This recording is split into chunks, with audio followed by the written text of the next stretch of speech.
Hello my dear students, welcome to my YouTube channel English dimension. তোমাদের সাথে আজ ICSE class 9 এর একটা ভীষণ important nostalgic poem I remember composed by Thomas Hood, সেটা আমি আলোচনা করব সামারি ওয়াইজ।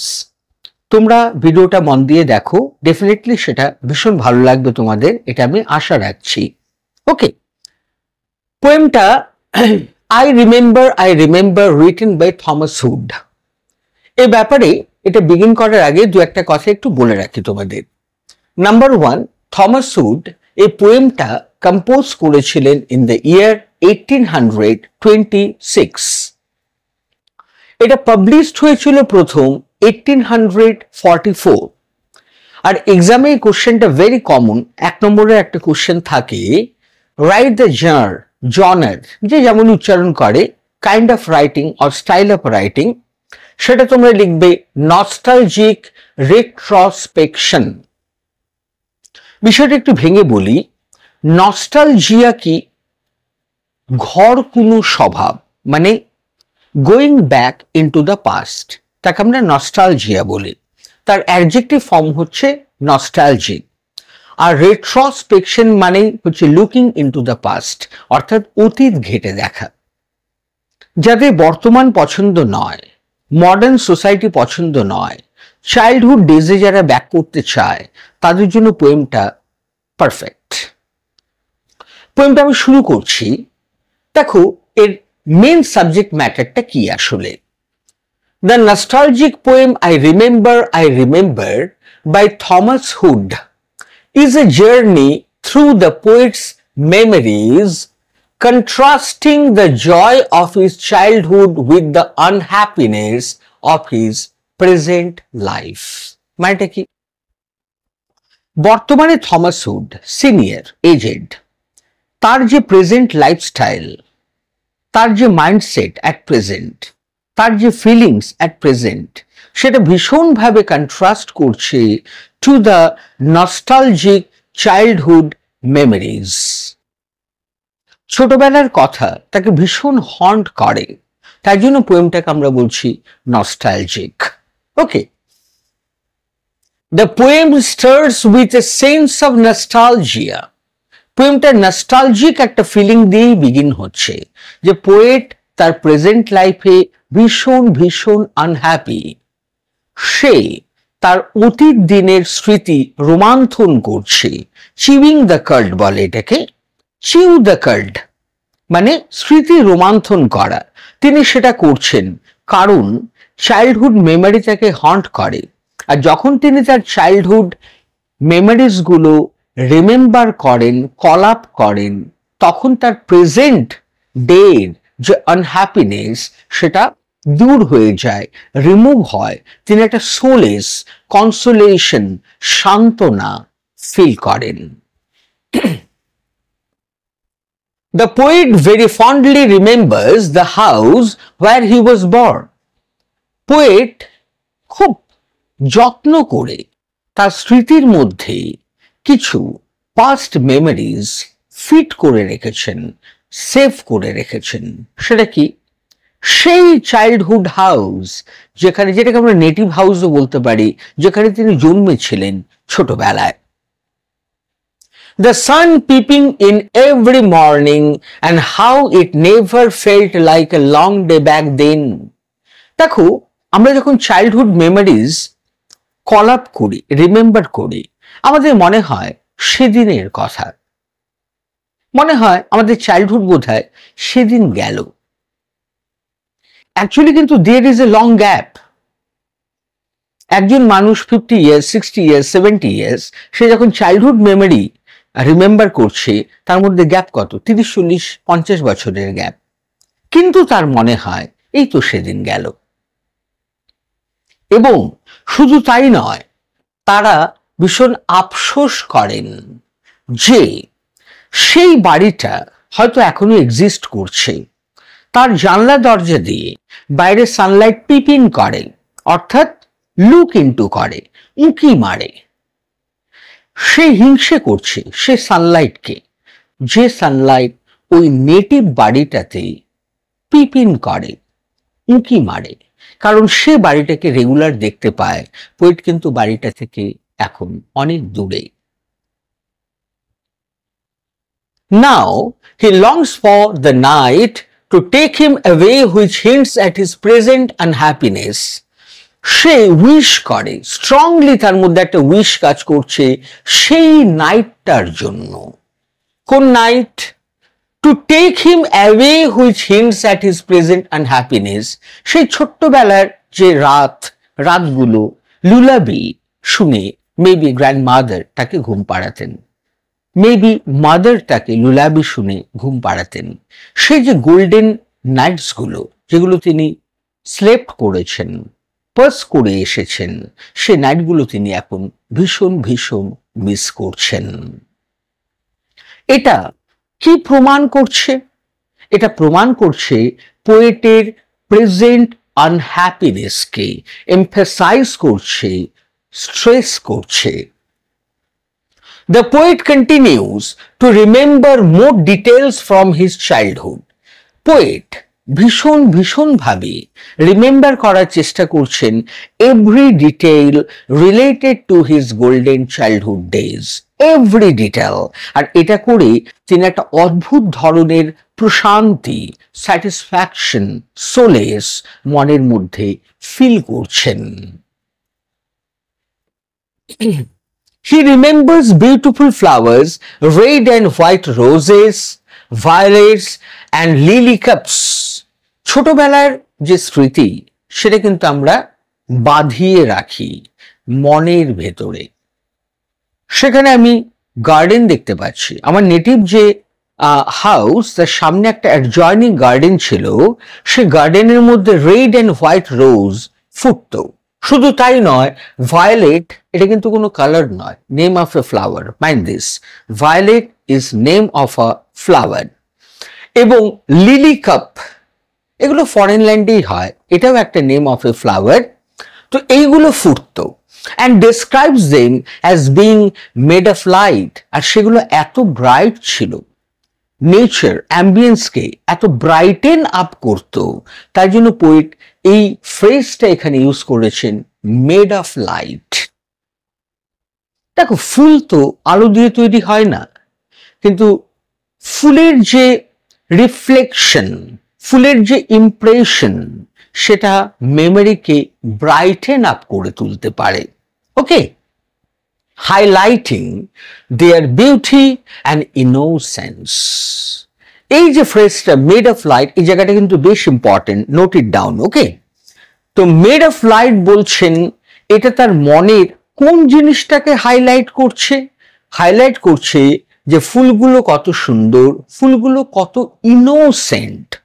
এই দুটো অ্যাডজেক্টিভকে উনি মিন করতে চাইছেন through this phrase made of light.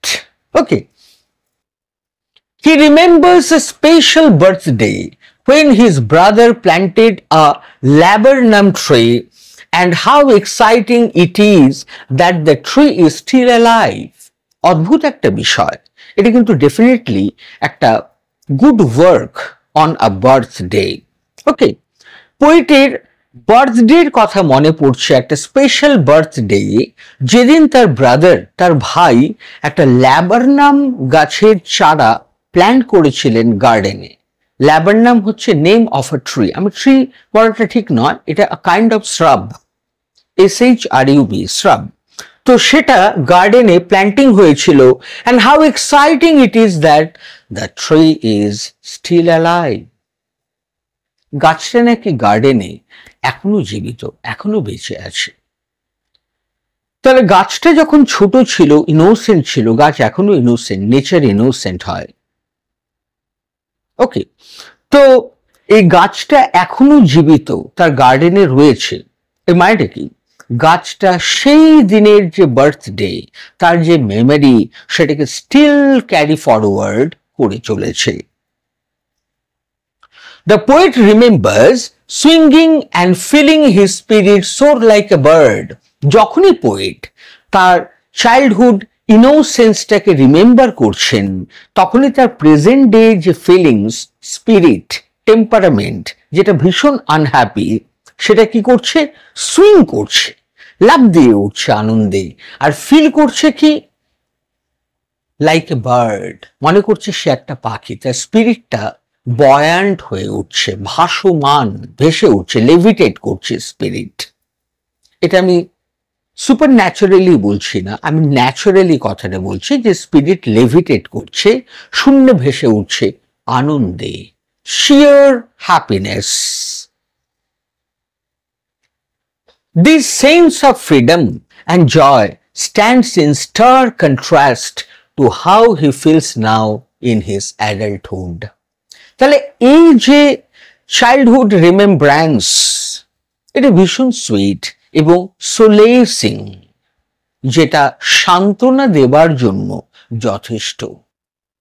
তাহলে পোয়েটের যে প্রেজেন্ট ডে মাইন্ডসেট, এবং যেটা ভীষণ আনহ্যাপি, ভীষণ ডিপ্রেসড, ভীষণ ক্রেস্ট ফলেন, সেই জায়গাটাকে তিনি সান্ত্বনার প্রলেপ, পুলটিস অফ সোলেস দেবার জন্য এই সমস্ত চাইল্ডহুড গোল্ডেন মেমোরিজ গুলোকে কল আপ করছেন। The poet recalls seeing tall fir trees and naively believing they touched the sky. এটা কিন্তু পোয়েটিক ইমাজিনেশন। মাইন্ড দিস, এই জায়গাটা খুবই important. This is poetic imagination. কিরকম? পোয়েট রিকল করছেন, পোয়েট রিমেম্বার করছেন, স্মরণ করছেন কি? সিইং টল ফার ট্রিজ। তার বাগানে অনেক ফার ট্রিজ আছে। ফার হচ্ছে কাইন্ড অফ ট্রি যেটা ভীষণ লম্বা হয়। ওকে, লম্বা লম্বা ফার গাছগুলোকে তিনি যেন মনের চোখ দিয়ে দেখতে পাচ্ছেন, ভিজুয়ালাইজ করছেন। উনি চোখ বন্ধ করেও তার চোখ খোলা, চোখ বন্ধ করে তিনি তার চাইল্ডহুড মেমোরিজ গুলোকে রিমেম্বার করছেন, ভিজুয়ালাইজ করছেন মনের চোখ দিয়ে। আর সেটা তিনি কি ভাবছেন? নেভলি বিলিভিং, ভেরি জয়ফুলি উনি সেটা বিলিভ করছেন। কি বিলিভ করছেন? যে সেই লম্বা গাছগুলো আকাশ পর্যন্ত চলে গিয়েছে, আকাশ পর্যন্ত লম্বা, স্কাই টাচিং। তাহলে এটা প্র্যাকটিক্যালি পসিবল নয়, কিন্তু পোয়েটিক ফিলোসফিতে this is possible. He acknowledges this as childish ignorance. তিনি স্বীকার করছেন যে এই যে তার ফিলিংস, এই যে তার মেকশিফট বা আর্টিফিশিয়াল হ্যাপিনেস, এটা চাইল্ডিশ ইগনোরেন্স ছাড়া আর কিছুই নয়। বাচ্চারা হয় ইগনোরেন্ট, বাচ্চারা হয় nonsense, don't take it otherwise. আমি তাদের অন্য সেন্সে কথাটা বললাম না। ননসেন্স মানে without having sense, without having valid sense. যেটা বড়দের থাকে সেটা ছোটদের থাকে না। ওরা হয় ভীষণ ইনোসেন্ট, ভীষণ ইগনোরেন্ট। তো সেই রেসপেক্টে পোয়েট এগুলোকে কনসিডার করছেন যে আমি যে এই জিনিসটা ভাবছি যে আকাশ, ফার গাছ যেটা ফার ট্রি, সেটা আকাশকে টাচ করেছে, এটা আমার একটা চাইল্ডিশ ইগনোরেন্স। প্র্যাকটিক্যালি এমনটা পসিবল নয়। But his present wisdom in his adulthood brings him no joy. কিন্তু বর্তমানে তিনি অ্যাডাল্ট, বর্তমানে হি ফিলস নো জয়। দেখো, উনি বাস্তব চিনতে শিখেছেন, আর বাস্তব হচ্ছে ভীষণ ভীষণ hurting. We live in reality, we die in reality. আমরা সবাই জানি সেটা। there is nothing beyond reality, সেটাও আমরা জানি। কিন্তু আমাদের মন মানে না, আমরা রিয়ালিটিতে বাঁচতে চাই না। আমরা আবার চাইল্ড হয়ে যেতে চাই এবং চাইল্ডিশ ইগনোরেন্স আবার এনজয় করতে চাই মন ভরে, to my heart's content. But his present wisdom in his adulthood brings him no joy. সে এখন বড় হয়েছে, সে এখন ওয়াইজ হয়েছে, সে এখন ইন্টেলিজেন্ট হয়েছে, সে এখন এডুকেটেড হয়েছে, He can smell, he can sense, he can calculate, he can ascertain anything.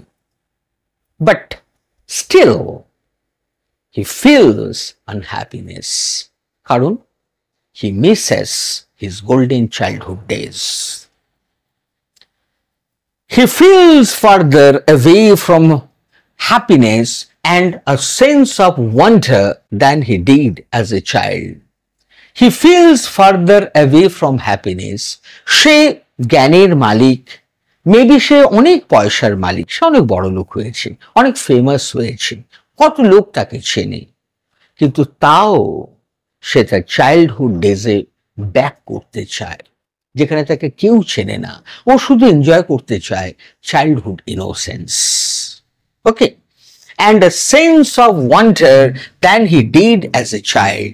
ছোটবেলায় যে কোনো জিনিসকে দেখে সে অবাক হতো, যে এটা কি, তারা কি জিনিস, what is star, what is sun, what is moon. Okay, nature এত সুন্দর, সে সেগুলোকে কি বলতো, সে এনগ্রসড থাকতো, তাতে ডুবে থাকতো, ইন ওয়ান্ডার, চাইল্ডিশ ওয়ান্ডার। যার explanation, valid explanation, scientific explanation পোয়েটের জানা আছে অ্যাট প্রেজেন্ট, তবুও সে জানতে চায় না এগুলো, because they are reality, part of reality. তাহলে সে আবার অজানার দেশে যেতে চায়, যেখানে সে কিচ্ছু জানবে না, শুধু অবাক হবে দেখে, তারও একটা এনজয়মেন্ট আছে, তারও একটা চিয়ারফুলনেস আছে। এই হচ্ছে টোটাল পোয়েম এবং তার সার কথা, জিস্ট, সামারি। এবার আমি তোমাদের ছোট্ট করে একটু বলে দিই যে পোয়েট ইন শর্ট কি বোঝাতে চাইলেন। The overall message of the poem is that the poet Thomas Hood cherishes his childhood memories but feels a deep sense of loss in his present life. পোয়েমটা একটা পিলারের উপর দাঁড়িয়ে আছে। সে পিলারটা কি? তার পিলারটা হলো to look into the past, nostalgia, retrospection. This is the only pillar of this poem. Poet present ছেড়ে পাস্টে back করতে চান, যেটা প্র্যাকটিক্যালি ইম্পসিবল, আর বর্তমানে সেটা ফিল করে উনি বুঝতে পারছেন যে বর্তমানে তিনি কি সাংঘাতিক লস করেছেন, কি সাংঘাতিক মিস করছেন তার ছোটবেলার সেই গোল্ডেন টাইম পিরিয়ডটাকে। The poem highlights the value of childhood and its sheer innocence, the outlet of which generally get lost in the puddle of adulthood, complexity of life. বিষয়টা কি দেখো, বিষয়টা সত্যি খুব শকিং। আমরাও সেগুলো ফিল করি যে আমরা যদি ব্যাক করতে পারতাম চাইল্ডহুড ইনোসেন্সে, কত ভালো হতো। চাইল্ডহুড ডেজগুলো আমরা আবার ফেরত পেতে চাই, কিন্তু সেটা এই জীবনে সম্ভবপর নয়। পোয়েট মারাত্মক মারাত্মক মিস করছেন, আর এই মিস করছেন সেটা প্রমাণ করে দিচ্ছে যে বর্তমানে তিনি কি ভীষণ আনহ্যাপি, আর কি ভীষণ মিস করছেন ছোটবেলার টাইম পিরিয়ডটাকে। তাহলে এখানে একটা অদ্ভুত বিষয় লেখা আছে দেখো, এই ভাষাগুলো তোমরা যদি এক্সাম হলে লিখতে পারো অ্যাজ নোট, ভীষণ ভালো হবে লেখা আমি আশা করি। The outlet of which generally get lost in the puddle of childhood complexity of life. Actually কি হয়, মানুষের যত এজ বাড়তে থাকে, যত মানুষ বড় হতে থাকে, তত চাইল্ডহুড মেমোরিজ গুলো ফেড অ্যাওয়ে হয়ে যায়, সে লস করে ফেলে পার্মানেন্টলি। এর ফলে কি হয়, চাইল্ডহুড ইনোসেন্স গুলো বড় হওয়ার যে কমপ্লেক্সিটি, রিয়ালিটির যে কমপ্লেক্সিটি, তার যে পাডল, সেখানে সে খেয়েই হারিয়ে ফেলে, হারিয়ে যায়, নষ্ট হয়ে যায় for ever. The source of A river, যেমনটা স্যান্ডের মধ্যে গেলে সে তার পথ হারিয়ে ফেলে, অ্যাবজর্বড হয়ে যায় স্যান্ডে এবং লস্ট হয়ে যায় ফর এভার, চাইল্ডহুড মেমোরিও like the source of that river. Okay, এবার বিষয়টা দেখো, So the hot breathing of this nostalgic poem digs out a sense of pain and sufferance of the poet to have lost the golden days of his childhood in the native house which now stands very far off the poet. সেই ছোট্টবেলার native house, native village যেখানে তিনি থাকতেন, dual করতেন কোনো এক সময়, সেই যে গোল্ডেন টাইম পিরিয়ড তিনি পার করে এসেছেন, তিনি সেই বাড়িতে এখন আর যাবার মেবি সুযোগ পান না। বাড়িটা আছে, বাগান আছে, সেই গাছগুলো আছে, ল্যাভেন্ডার ট্রি আছে, সব আছে। তার চাইল্ডহুড মেমোরিগুলো ওখানে very very softly and delicately restore করা আছে। পোয়েট সেখান থেকে far far away today. Poet সেখানে ব্যাক করতে চান থ্রু ইমাজিনেশন, নট প্র্যাকটিক্যালি। চান প্র্যাকটিক্যালি যেতে, কিন্তু সেটা হয়তো পসিবল নয়, কারণ বাস্তব রিয়ালিটি ভীষণ কঠিন, কঠোর।